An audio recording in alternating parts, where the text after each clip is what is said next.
This is my true story. For 6 months, every Sunday morning, my wife and 3 adult children left the house together, claiming they were running errands or spending family time. When I asked to join, my wife would make excuses saying I should rest or that I'd be bored. They'd return around 2 in the afternoon with red eyes like they'd been crying. Last Sunday, I told them I was going to a friend's house. Instead, I followed them. What I discovered destroyed me. Before that, tell us where you're watching from and what time it is there right now. And please subscribe to this channel so that my stories can reach more people. For 6 months, every single Sunday morning, my wife and 3 adult children had developed a mysterious routine that never included me. It started subtly. One Sunday, they all mentioned they were going out together. Shopping maybe. Running some errands. They asked if I wanted to come, but in a way that made it clear they hoped I'd say no. I said I was fine staying home. They seemed relieved. That became the pattern every Sunday for half a year. Every Sunday morning around 9 o'clock, they'd all start getting ready to leave. My wife would put on her nice clothes, not church clothes, but nicer than what you'd wear for grocery shopping. My 3 adult children would show up at the house. Sarah is my oldest at 35, then Michael at 32, then Jennifer at 28. They all live nearby with their own families. But every Sunday they'd come to our house and the 4 of them would leave together. I'd ask where they were going. My wife would give vague answers. We're just running errands together. Or, we're spending some family time. Or, just doing some shopping. Nothing specific, nothing concrete. Just these general explanations that didn't really explain anything. When I'd ask what kind of errands or where they were shopping, they'd brush off the question. Say it was boring stuff I wouldn't be interested in. Say I should relax and enjoy having the house to myself. After the first few weeks, I started asking to join them. I'm not an invalid. I'm only 62 years old. I can go shopping. I can run errands. I don't need to be left home alone every Sunday like a child. But whenever I'd suggest coming along, my wife would make excuses. She'd say I should rest, that I'd been working hard all week and deserved a relaxing Sunday. She'd say they were just doing boring things I'd hate. She'd insist I'd be more comfortable at home. My children would back her up. They'd say it was really nothing interesting, just mundane tasks. They'd promise to be back soon. They'd tell me to watch football or read or do whatever I wanted. They made it sound like they were doing me a favor by not dragging me along to their boring Sunday activities. But something about the whole situation felt wrong, felt secretive, like they were hiding something from me. They'd leave together all piled into one car, usually my son Michael's SUV since it was big enough for everyone. I'd watch from the window as they drove away. Then I'd be alone in the house for the next 5 hours. They'd always return around 2 in the afternoon, like clockwork. Every Sunday they'd be gone from 9 to 2. 5 hours of mysterious family time that didn't include me. The isolation hurt more than I wanted to admit. This was my wife of 40 years. These were my 3 children I'd raised from birth. We'd always been a close family. We did things together. We included each other. But suddenly every Sunday they were excluding me, deliberately leaving me behind, acting like whatever they were doing was something I couldn't be part of. It felt like rejection, like being pushed out of my own family. I started dreading Sundays. I'd wake up knowing they'd be leaving soon, knowing I'd spend another day alone while my family did something secret without me. I'd try to act normal, try not to show how much it bothered me. But inside I felt abandoned, hurt, confused about why my own family was shutting me out. What had I done wrong? Why wasn't I wanted anymore? I tried talking to my wife about it. I told her it hurt to be excluded every week. I said I felt left out. She'd apologize and say they weren't trying to exclude me. She'd repeat that it was just boring errands. Nothing I was missing out on. She'd promise it wouldn't be forever. Just a temporary thing they were dealing with. But she never explained what they were dealing with. Never gave me a real reason for the secrecy. My children were the same way when I talked to them individually. They'd apologize for making me feel excluded. They'd insist it wasn't intentional. They'd say they loved me and would spend more time with me soon. But they never invited me to join these Sunday outings. Never explained where they were really going. Never gave me straight answers about what was happening. The vagueness was maddening. If they'd just told me what they were doing, I might have understood. Maybe it was something legitimately private that didn't involve me. But the secrecy made it worse. made me imagine all kinds of scenarios. Were they meeting with a lawyer to discuss something? Were they planning some kind of intervention? Were they talking about me behind my back? My mind went to dark places trying to figure out what could require all four of them every single Sunday for 6 months. I noticed they'd coordinate their stories. If I asked my wife where they went, she'd say one thing. If I asked my son later, he'd say the exact same thing, almost word for word. Like they'd rehearsed it. Like they'd agreed on what to tell me. That level of coordination meant they were definitely hiding something. You don't need matching stories unless you're covering up the truth. The Sunday routine became a source of tension in our home. I'd be short-tempered and irritable, knowing they were about to leave again. My wife would be defensive when I asked questions. My children would change the subject when I brought it up. We were all walking on eggshells around this unspoken thing nobody would explain to me. It was poisoning our family relationships, creating distance and distrust where there used to be openness. I felt increasingly isolated as the months went on. My own family had a secret, a routine, a ritual that I wasn't part of. Every Sunday they'd disappear together, leaving me behind. Every Sunday I'd sit alone in our house wondering what they were doing, wondering why I wasn't included, wondering what could possibly require this level of secrecy and coordination from my entire family for 6 straight months. After a few months of these mysterious Sunday outings, I started noticing disturbing patterns in my family's behavior when they returned home.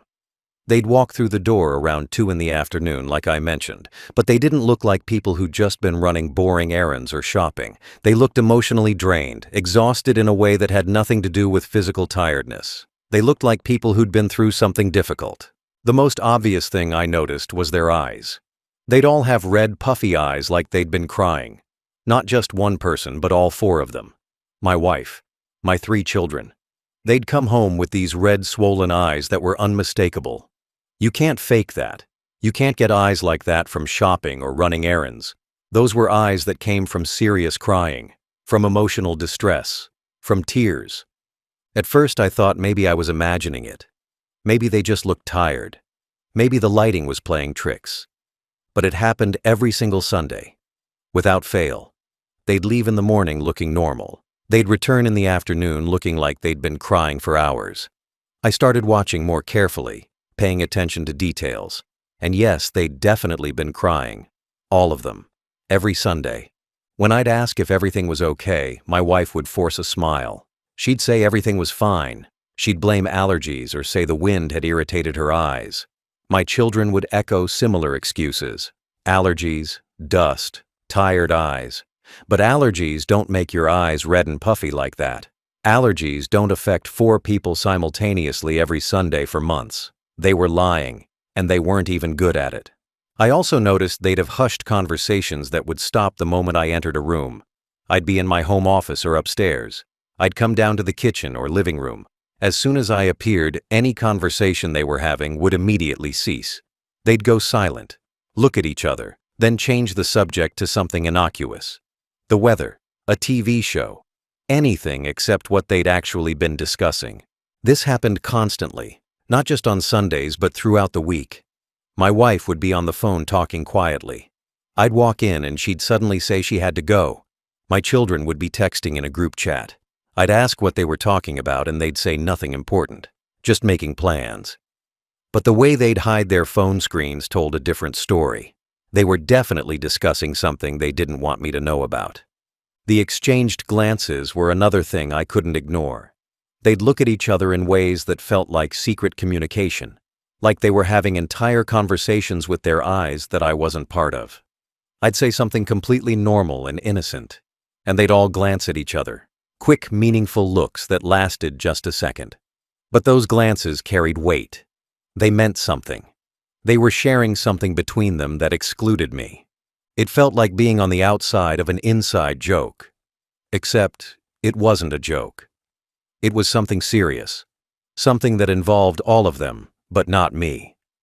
Every look they exchanged was a reminder that they had information I didn't have. They shared something I wasn't trusted with. And that exclusion hurt worse than almost anything. My oldest daughter Sarah's behavior became particularly noticeable and concerning.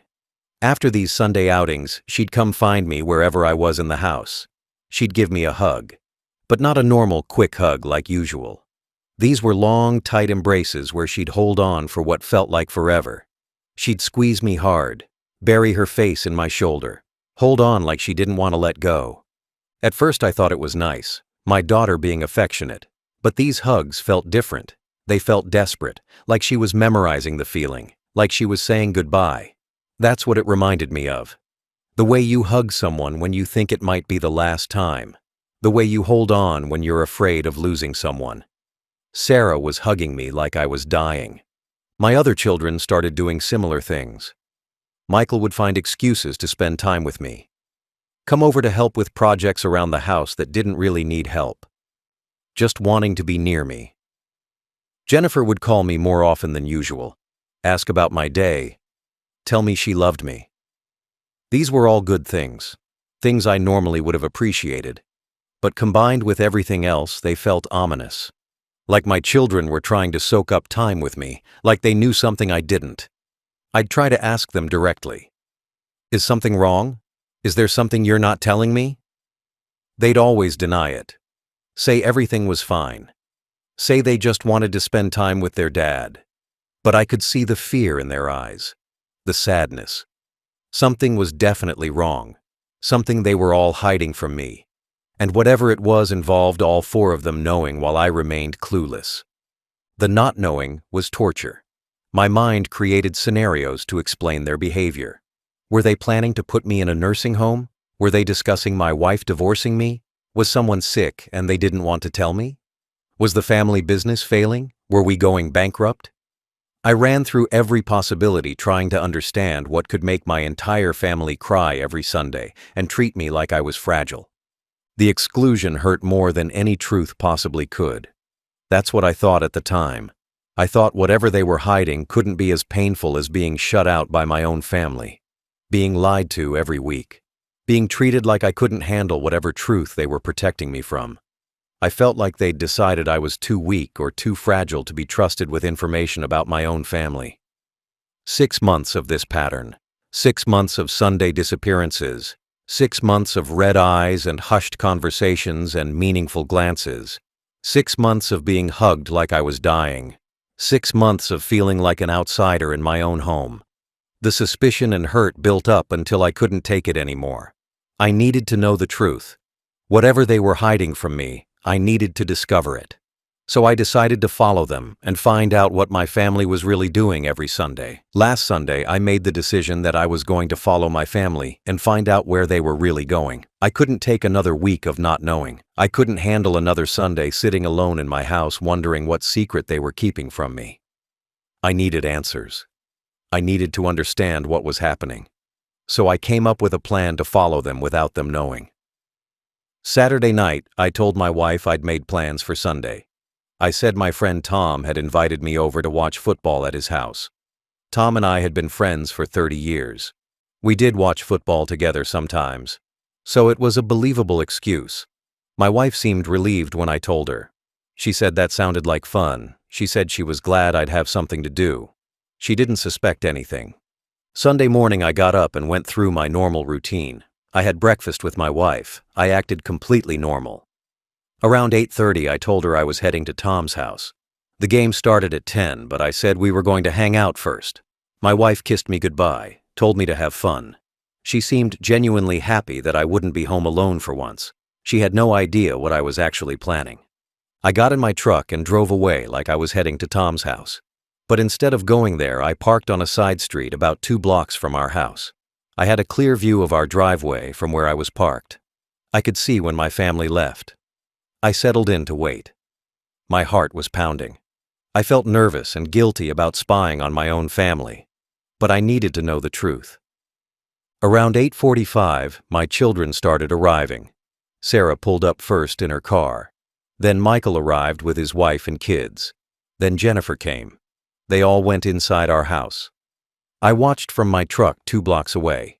At exactly 9 o'clock, they all came out together. My wife, Sarah, Michael, Jennifer. They piled into Michael's SUV just like they did every Sunday. Then they drove away. I waited until they turned the corner.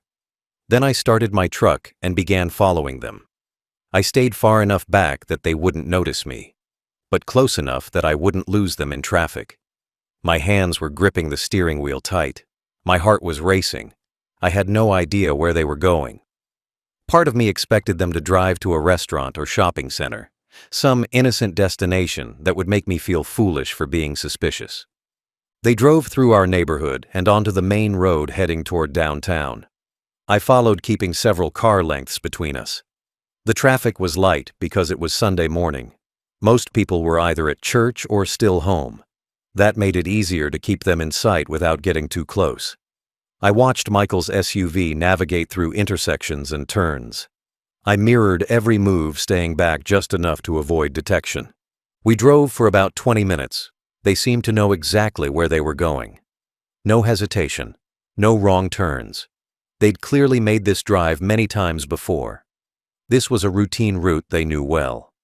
That confirmed this was something they'd been doing regularly. This wasn't some spontaneous trip. This was planned and practiced, a destination they visited every single Sunday. We entered an area of the city with a lot of medical buildings and professional offices. Hospitals and clinics and medical centers lined the streets. My stomach started to tighten with worry. Why were we in the medical district? Was someone sick? Was this about a medical problem? My mind raced through possibilities. Maybe one of my children had a health issue they were hiding. Maybe my wife was sick and getting treatment without telling me. Then I saw where they were turning. Michael's SUV pulled into the parking lot of the regional medical center. Not just any part of the medical center. They drove specifically to the parking area marked for the cancer center. The large sign was unmistakable. Cancer Center. Oncology Department. My blood ran cold. My hands started shaking on the steering wheel. Cancer. They were going to the cancer center. Every Sunday for 6 months they'd been coming here. I pulled into the parking lot and found a spot where I could watch them. My mind was spinning, trying to understand. Who had cancer? Which one of them was sick? Was it my wife? Was she dying and hiding it from me? Was it one of my children? Sarah? Michael? Jennifer? The thought of any of them having cancer was unbearable. But why would they hide it? Why wouldn't they tell me? I watched them get out of Michael's SUV and walk toward the entrance of the cancer center. They moved together as a group. They clearly knew where they were going. They weren't looking around confused or checking for directions. This was familiar territory to them. They walked through those doors like they'd done it dozens of times before. Because they had. Every Sunday for 6 months. I sat in my truck, paralyzed by fear and confusion. Someone in my family had cancer. That much was clear. But who? And why had they been hiding it from me? Why would they exclude me from something this serious? Why would they attend appointments or treatments or whatever this was without me? I'm part of this family. If someone is sick, I should be there. I should be supporting them. Instead, they'd shut me out completely. I waited a few minutes, trying to calm my racing heart. I needed to follow them inside. I needed to see what was happening. I needed to understand who was sick and why I'd been lied to. So I got out of my truck and walked toward the cancer center entrance. My legs felt weak. My hands were still shaking. But I forced myself to keep moving. I needed answers, even if those answers destroyed me. I walked through the automatic doors into the cancer center, trying to stay calm. The lobby was large and modern, with high ceilings and lots of natural light from big windows. There were people sitting in waiting areas. Some looked sick. Some looked like family members supporting their loved ones. Everyone had that same heavy sadness in their faces that comes with cancer. I scanned the lobby looking for my family, but didn't see them anywhere. They must have already gone deeper into the building. I approached the main information desk, where a woman sat behind a computer. I asked where the oncology department was. She pointed down a hallway to my left. She said to follow the signs. I thanked her and headed in that direction. My heart was pounding so hard I could hear it in my ears. I felt like I was walking towards something that would change my life forever. Like whatever I was about to discover would shatter everything I thought I knew. I walked down the hallway, following signs that said Oncology Department. The hallway was long and quiet. My footsteps echoed on the tile floor. I passed other departments: radiology, laboratory, pharmacy. Finally, I reached a set of double doors, marked oncology. I pushed through them into another waiting area. This one was specifically for cancer patients and their families. The atmosphere was heavy. Everyone looked tired and scared. I looked around for my family but didn't see them in this waiting room either. There was a check-in desk where a nurse sat. I considered asking her if she'd seen them, but I didn't want to alert anyone to my presence. I wanted to observe without being noticed. So I stayed back near the entrance, looking for where they might have gone. I noticed there were multiple hallways branching off from this central waiting area. They could have gone down any of them. I decided to hide behind a large pillar near the edge of the waiting room.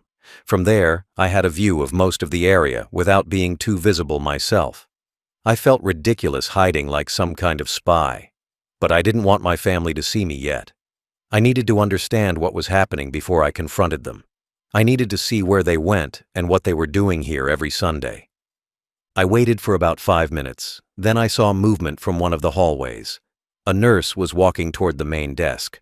She was carrying a clipboard. Behind her, I could see people moving around in what looked like another waiting area deeper in the department. I decided to move closer to see if I could spot my family. I walked slowly along the wall, trying to stay inconspicuous. Just another person in the cancer center. Nobody paid attention to me. I reached the hallway the nurse had come from.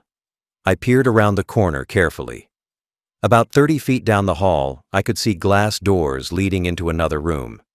Through the glass, I could see people sitting in chairs arranged in a circle. My heart jumped. I recognized my wife's jacket. She was sitting in that circle. I moved closer, staying against the wall.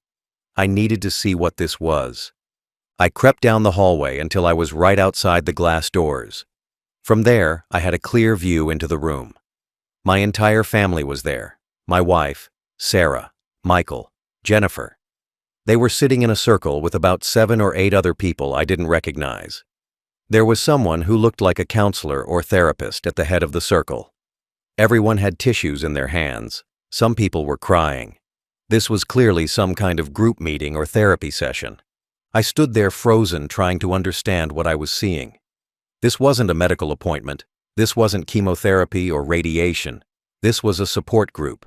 Some kind of counseling session. But for what? For whom? I looked at the door, trying to see if there was any sign explaining what this group was. And there it was. A small placard mounted on the wall next to the door. I stepped closer to read it. The placard said, "Family Support Group, Coping with Terminal Illness in Loved Ones, Sundays 9:30 a.m." I read it 3 times, making sure I understood. Family Support Group, Terminal Illness, Loved Ones. My brain tried to process what this meant. This was a support group for families dealing with terminal illness. Families learning how to cope with losing someone. Families preparing for death. My mind raced through the implications. Someone had a terminal illness. Someone was dying. But who? I looked through the glass at my family sitting in that circle. They looked sad, devastated, like they were carrying the weight of terrible knowledge. Were they here because one of them was dying? Was my wife terminally ill? Was one of my children facing death? The thought made my knees weak. Then another thought hit me like a truck. They weren't sick. None of them looked sick. My wife had been acting normal, going about her daily life, working, cooking, doing everything she always did. My children were all functioning normally, working their jobs, taking care of their families. Nobody was showing signs of terminal illness. Nobody was undergoing aggressive treatment. Nobody was deteriorating. They were fine. All of them were fine. Which meant the person who was terminally ill wasn't in that room with them. The person they were learning to cope with losing wasn't sitting in that support group circle. The loved one with terminal illness wasn't there. And suddenly, with horrifying clarity, I understood. They were fine. I was the one who was sick. I was the loved one they were preparing to lose. I was the terminal illness they were coping with. I was dying, and I didn't even know it. My hands started shaking violently. I grabbed the wall to steady myself. My vision blurred. I felt like I couldn't breathe. This couldn't be real. This had to be a mistake. But as I stood there watching my family cry in that support group, everything clicked into place. The red eyes every Sunday, the hushed conversations, the way they treated me so carefully, the way Sarah hugged me like she was saying goodbye. They'd been attending grief counseling, learning how to cope with my death, preparing themselves for losing me. And I hadn't known. I didn't even know I was dying. I stood outside that glass door, unable to move or think clearly. My whole body had gone numb except for my hands, which were shaking uncontrollably. I watched through the window as the counselor leading the group said something to the circle. Everyone nodded. My wife was wiping tears from her face. Sarah was crying openly. Michael had his head down. Jennifer was holding a tissue to her eyes. They were all devastated, all suffering, all learning how to cope with losing me. I pressed closer to the glass, trying to hear what was being said inside. The door wasn't completely soundproof. I could hear muffled voices. The counselor was talking about stages of grief, about how to process anticipatory grief when you know someone is going to die, about how to make the most of remaining time, about how to say goodbye while the person is still alive. Every word confirmed what I'd already figured out. This was about me, about my death, about them preparing for a future without me. I saw my wife raise her hand to speak. The counselor nodded at her. My wife's voice came through muffled, but I could make out some words. She said something about not knowing how to tell me, about struggling with keeping this secret, about feeling guilty for lying but not knowing what else to do. Her voice broke. She was sobbing. Sarah moved her chair closer and put an arm around her mother, both of them crying together. Then I heard my son Michael speak. His voice was deeper, so it carried through the door better. He said, "Dad doesn't even know how sick he is. We've been told to let him enjoy what time he has left. But keeping this from him feels wrong. Like we're robbing him of the chance to prepare, to make peace, to do the things he wants to do before it's too late." The counselor responded with something I couldn't hear. Michael nodded and put his face in his hands. My daughter Jennifer spoke next. I could barely hear her quiet voice, but I caught fragments. The doctor said 6 months to a year, maybe less if it progresses faster than expected. We've known for 4 months already. That means we might only have 2 to 8 months left with Dad, and he doesn't even know he's dying. She broke down crying. The woman next to her, who I didn't recognize, handed her tissues. The whole group looked sympathetic. They'd probably all been through similar situations with their own dying loved ones. 6 months to a year. Those words echoed in my head. I was dying. I had maybe 2 to 8 months left to live. My family had known this for 4 months. They'd been living with my death sentence while I'd been completely oblivious, going to work, making plans, thinking about the future, not knowing I didn't have a future, not knowing my time was almost up. They'd known, and they'd chosen not to tell me. I thought about the past 4 months, all the doctor appointments my wife had been insisting I attend. She'd been scheduling them and driving me there, telling me they were just routine checkups, just preventative care, making sure I was healthy. I'd gone along thinking it was unnecessary but harmless. Now I realized those weren't routine appointments. Those were oncology appointments, cancer treatments, tests and scans to monitor my terminal illness. The medications I'd been taking made sense now too. My wife had been giving me pills every morning and evening. She said they were vitamins and supplements, that the doctor recommended them for my age. I'd taken them without question, trusting my wife. But those weren't vitamins. Those were cancer medications, probably something to manage symptoms or slow the progression. Palliative care to make my remaining time more comfortable. And I'd been taking them like an idiot, not knowing what they really were. All the little things from the past few months suddenly made horrible sense. The way my family had been treating me so carefully, like I was fragile, like I might break. They'd been treating me like a dying man because I was a dying man. The extra phone calls from my children, the visits that seemed more frequent, the way they'd tell me they loved me more often. They were soaking up time with me, treasuring moments because they knew those moments were limited. The way my wife had been acting made sense too. She'd been more patient with me, more affectionate. She'd been cooking all my favorite meals, planning special date nights, acting like we were newlyweds again after 40 years of marriage. I thought she was just being sweet, trying to keep our relationship strong. Now I understood she was creating memories, making our last months together special because she knew they were our last months. I watched through the glass as another person in the group spoke. An older man, maybe in his 70s. He was talking about his wife who died 3 months ago from cancer. He said he wished he'd had more time to prepare, wished he'd known sooner so he could have helped her do the things she wanted, wished he'd been able to say a proper goodbye. The counselor said that's why this group existed, to help families navigate terminal illness, to give them tools and support for the impossible task of watching someone die. My family was nodding at the man's story. They were learning from him, learning how to handle my death, learning from people who'd already lost their loved ones to terminal illness. They'd been coming here every Sunday for 6 months getting counseling and support for something I didn't even know was happening. They'd been grieving me while I was still alive, preparing themselves for my death while I thought I was healthy and had years ahead of me.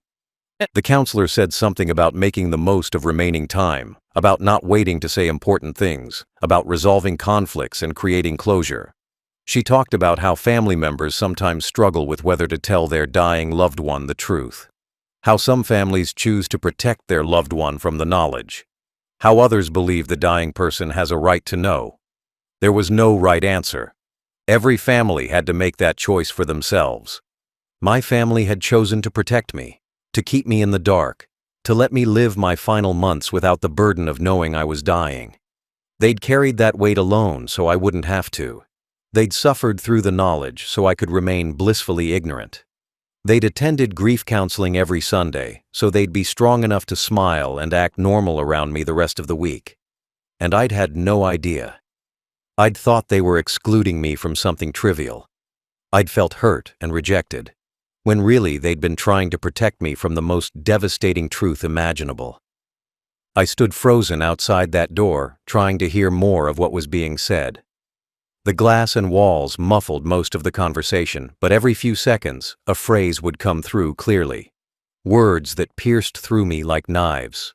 Words about death and grief and loss. Words about me, even though nobody in that room knew I was standing right outside listening to them discuss my impending death. The counselor asked the group to share something they were struggling with this week. I watched my wife raise her hand again. She spoke, and I pressed my ear closer to the door trying to hear. Her voice was thick with tears. I don't know how to tell him. Every morning I wake up next to him, and I want to say something. I want to be honest. But then I look at him sleeping so peacefully, and I can't do it. I can't destroy that peace.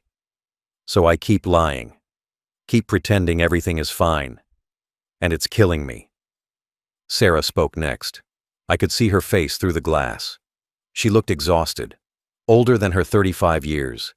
She said, "Dad keeps making plans for the future. He talks about retirement trips he wants to take, places he wants to see, things he wants to do when he's not working anymore, and I have to sit there and smile and pretend those plans might actually happen, knowing he won't live long enough to retire, knowing he'll never take those trips. It feels cruel to let him plan a future he doesn't have." Michael's voice came through next, louder than the others. He sounded angry, frustrated. The doctors said the stress of knowing could make it worse, that some patients do better when they don't know how sick they are, that ignorance can actually extend life sometimes. So we're supposed to just let him be ignorant? Let him die without knowing what's happening to his own body? That doesn't feel right. That feels like we're taking away his agency, his right to make choices about his own death. Jennifer responded to Michael. Her voice was defensive, emotional.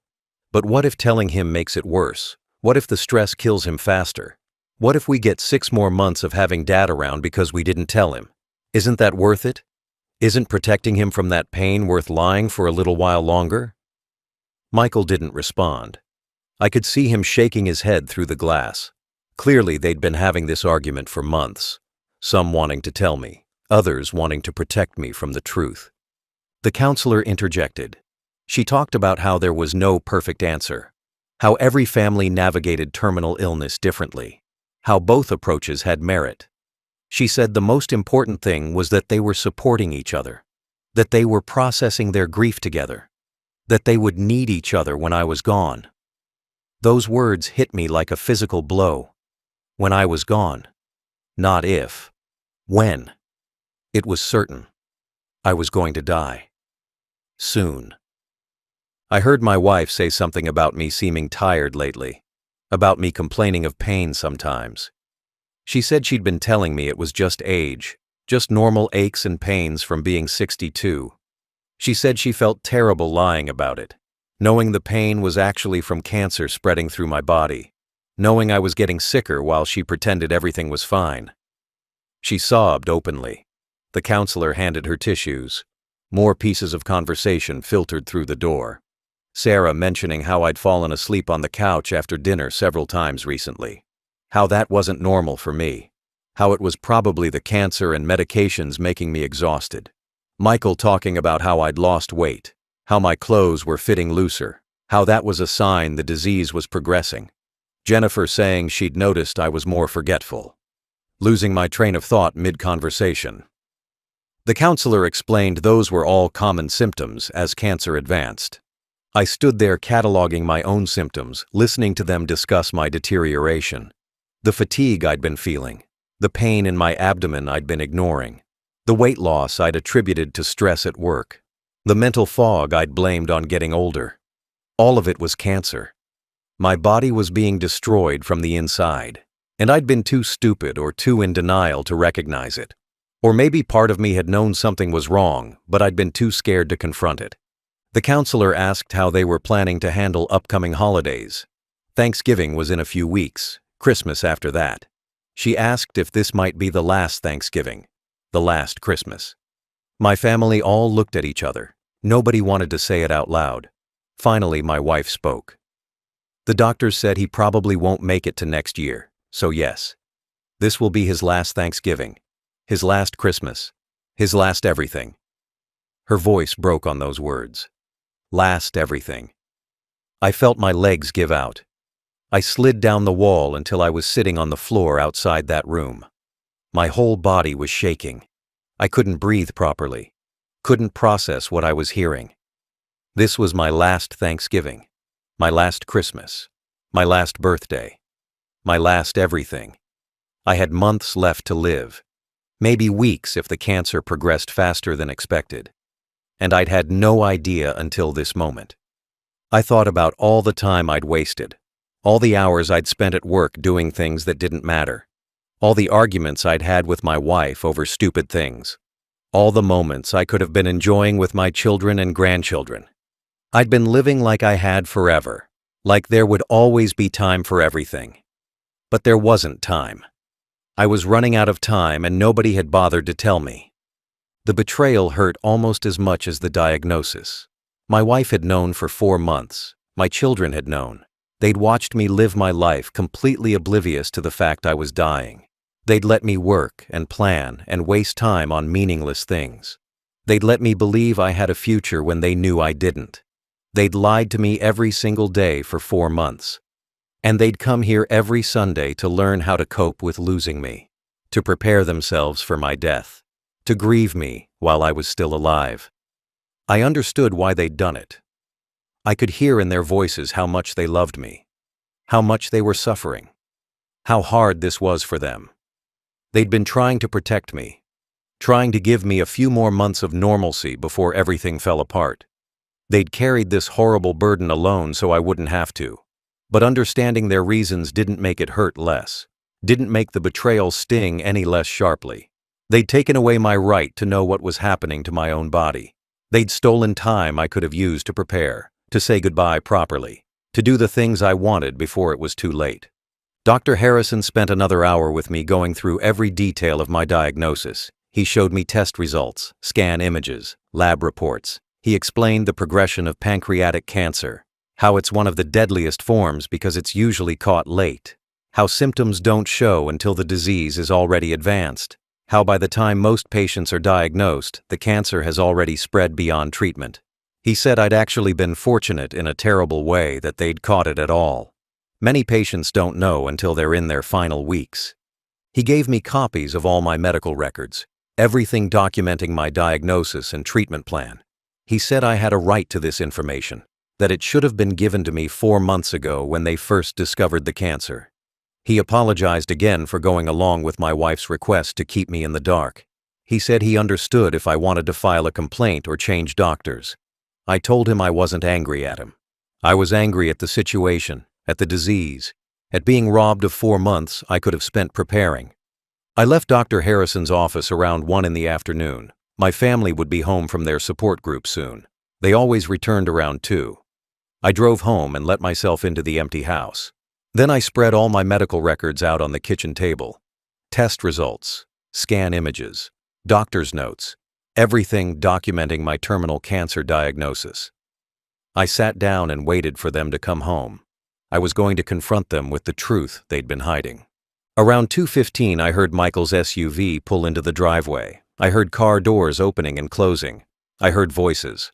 My family coming home from their weekly grief counseling session where they'd been learning how to cope with losing me. They had no idea I knew. No idea I'd followed them. No idea I'd been to see Dr. Harrison and gotten my complete medical records. They thought I was at Tom's house watching football. They thought their secret was still safe. The front door opened and they all walked in together. My wife came through the kitchen door first. She was still wiping her eyes from crying. She looked emotionally exhausted.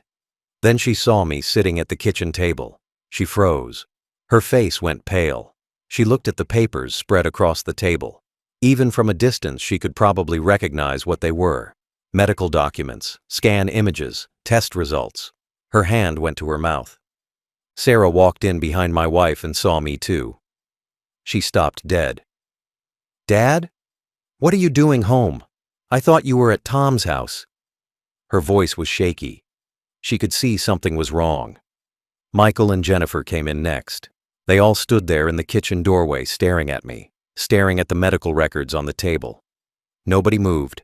Nobody spoke. The silence stretched out painfully. I finally broke it.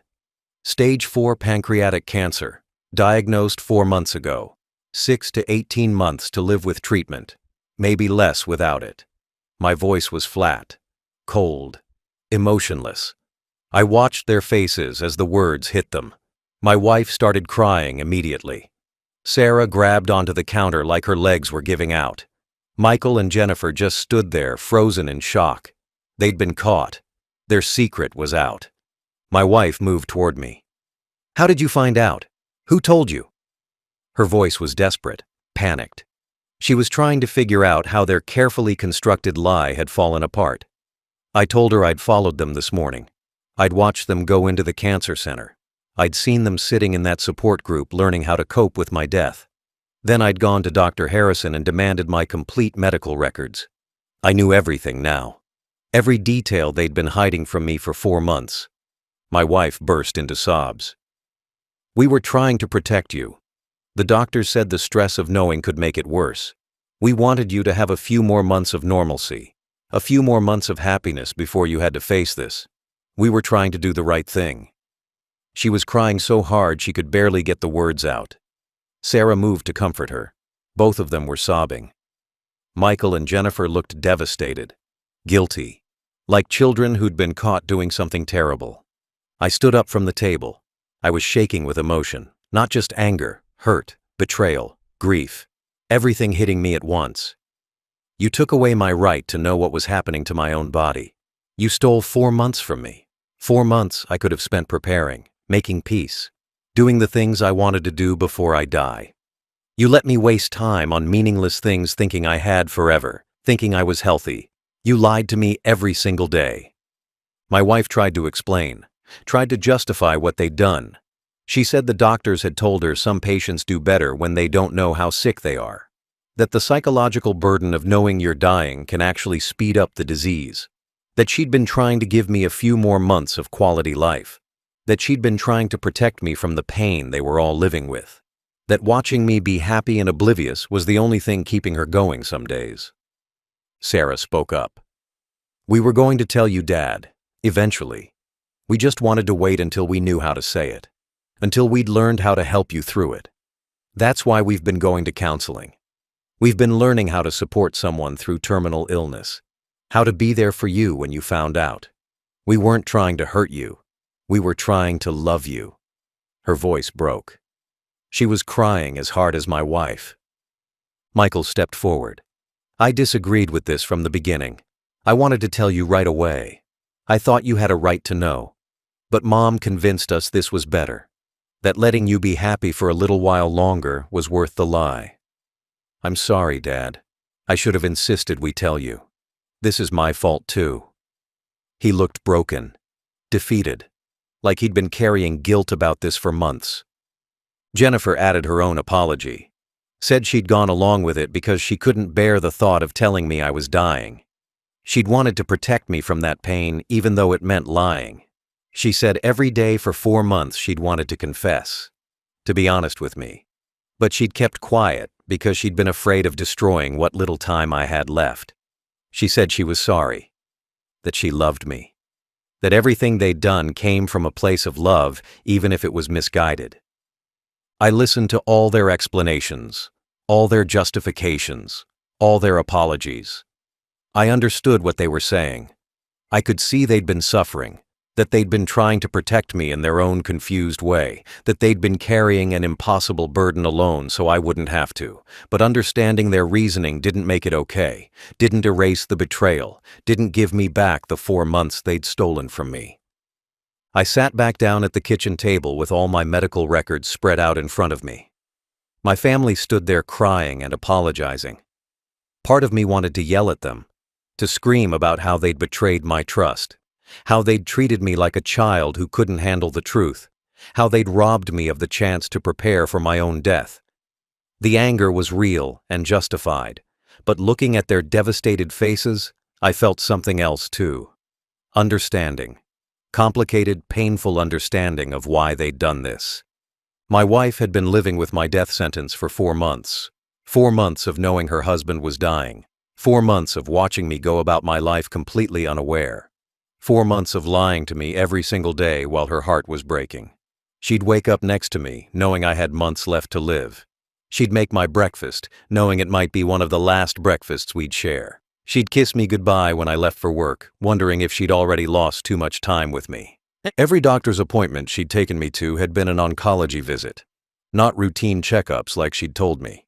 She'd sat there listening to doctors discuss my prognosis, watching scans showing tumors spreading through my body, hearing timelines for how long I had left. Then she'd had to come home and pretend everything was fine, pretend we had years ahead of us, smile and talk about future plans she knew we'd never make. The weight of that deception must have been crushing. My children had been suffering too. Sarah was 35 years old, facing the reality of losing her father. She'd been coming to our house more often, spending extra time with me, hugging me longer than usual, not because she was being overly sentimental, because she was saying goodbye. Every hug was her trying to memorize what I felt like. Every conversation was her soaking up my voice. She'd been grieving me while I was still alive, watching her father's time run out while pretending everything was normal. Michael had wanted to tell me from the beginning. I'd heard him say that in the support group. He'd disagreed with keeping it secret. He'd thought I deserved to know.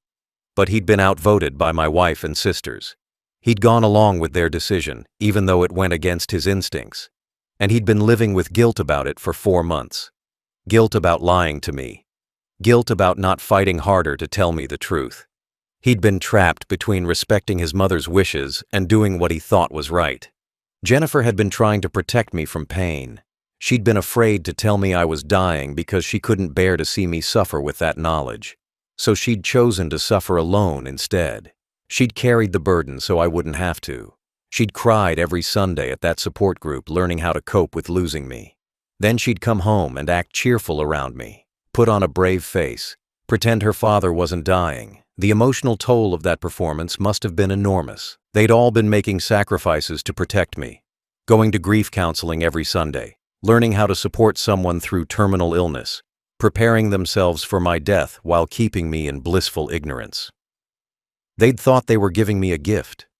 A few months of normalcy before everything fell apart. A few months of happiness before I had to face the reality of dying. They'd meant well, even if their execution was flawed. I thought about what my life had been like for the past 4 months.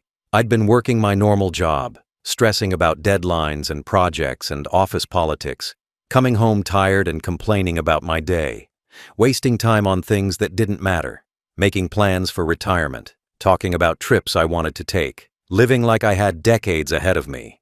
I'd been happy in my ignorance, unburdened by the knowledge of my impending death. Meanwhile, my family had been living in constant pain, watching me waste time on meaningless things while their clock counted down my remaining days. Listening to me make plans for a future I wouldn't have. Seeing me stressed about work that wouldn't matter once I was gone. They'd wanted to tell me to quit my job, to stop worrying about things that didn't matter, to focus on what was important while I still had time. But they'd stayed silent. Let me live my life the way I wanted, even if it meant watching me waste precious time. The doctors had told my wife that stress could make the cancer progress faster, that the psychological burden of knowing you're dying can actually shorten your remaining time, that some terminal patients do better when they're not focused on their death. My family had taken that advice seriously. They'd thought by keeping me ignorant they were giving me more time. Maybe they were right.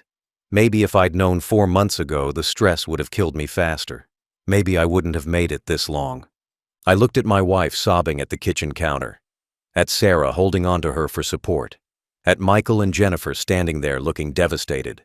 They weren't monsters.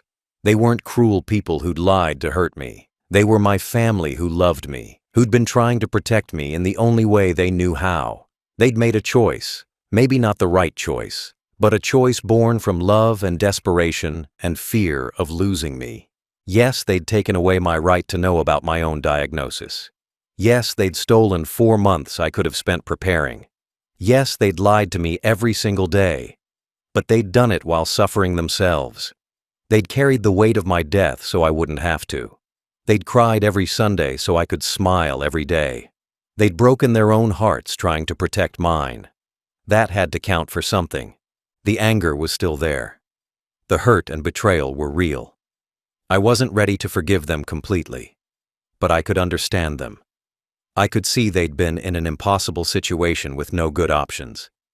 Tell me and watch me suffer with the knowledge, or hide it and suffer alone while giving me a few months of peace.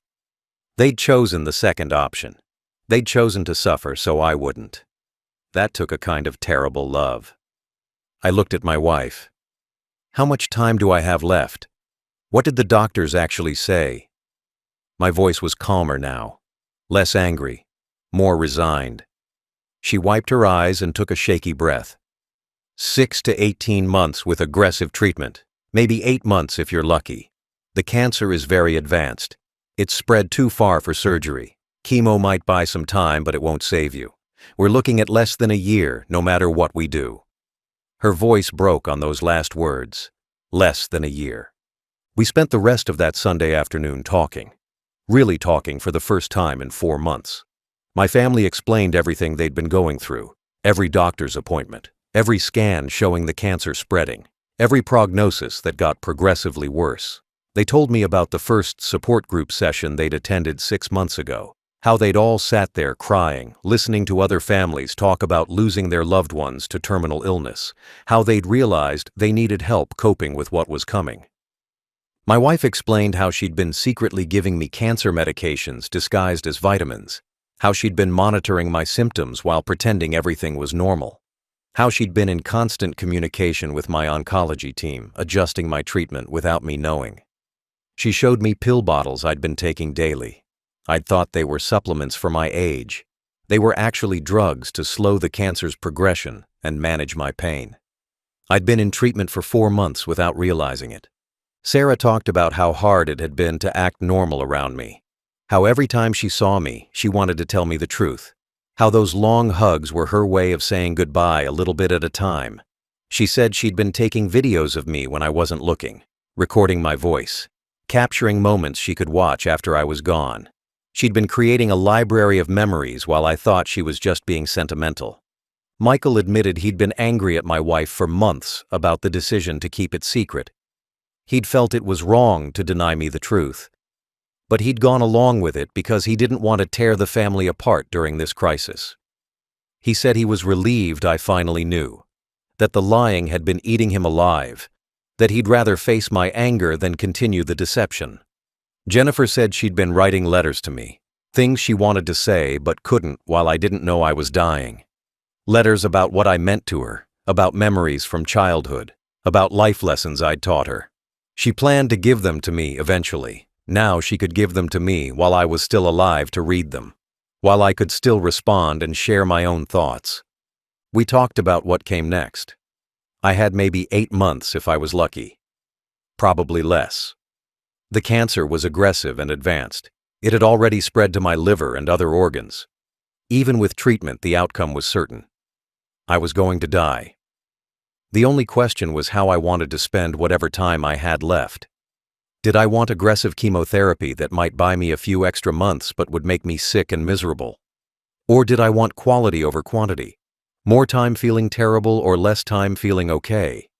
I told them I needed to think about it, that finding out you're dying is a lot to process in one afternoon, that I needed time to adjust to this new reality. They understood. My wife said the oncology team was ready to meet with me whenever I wanted, that they'd explain all my options, that I could make informed decisions now that I finally knew the truth. There was something darkly funny about that. Informed decisions.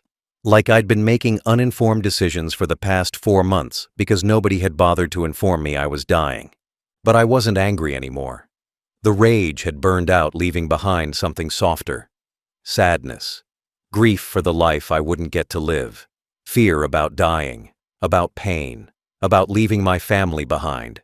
But also gratitude that I still had some time, that I could spend my remaining months with the truth out in the open, that we could face this together instead of them facing it alone while I remained oblivious. I told my family I wanted to attend the Sunday support group with them, that I didn't want to be excluded anymore, that if they were learning how to cope with my death, I should be learning too, that we should prepare together. They looked surprised but relieved. Sarah said she'd been hoping I'd want to join them once I knew, that the counselor could help me process this diagnosis, that hearing from other people facing terminal illness might make me feel less alone. So the following Sunday, I went with them to the cancer center. I sat in that circle where I'd watched them through the glass the week before. I introduced myself to the group. I said I'd just learned I had stage 4 pancreatic cancer, that I had maybe 8 months left, that my family had been attending for 6 months without me, but now we were facing this together. The counselor welcomed me. The other group members shared their own stories.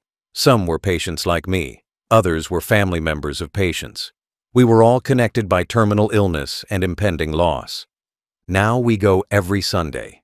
All of us together. No more secrets. No more lies. The counselor helps me process my feelings about dying, about saying goodbye to my family, about making peace with my life. She helps my family learn how to support me through the progression of the disease, how to talk about death without fear, how to make the most of our remaining time together. I quit my job 2 weeks after finding out. There was no point wasting my final months on work that didn't matter. My wife and I started taking day trips, small adventures close to home since I don't have energy for big travel. We visit places we used to go when we were young. We make new memories while we still can. My children visit more often. We have family dinners. We talk openly about my death and what comes after. We cry together. We laugh together. We're honest with each other finally. I have maybe 6 months left now, maybe less. The cancer is progressing. I'm getting weaker. The pain is getting harder to manage. I'm on more medications. I sleep more. I eat less. My body is shutting down. But I'm not facing it alone anymore.